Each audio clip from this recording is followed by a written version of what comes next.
Lately, we have witnessed a rise in arrests across the country. While this can be scary and confusing, it's important to remember that being arrested does not mean that your rights disappear.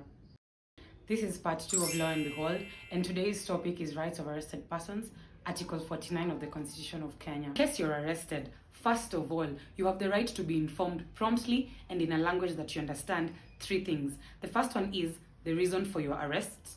You also have to be informed of your right to remain silent. And third, you are to be informed the consequences of not remaining silent.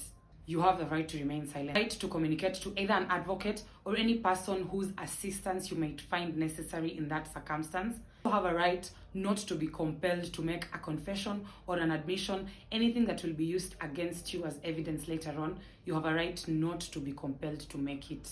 To be brought before court within 24 hours of your arrest, and also you should be kept separately from prisoners, those who are serving a sentence.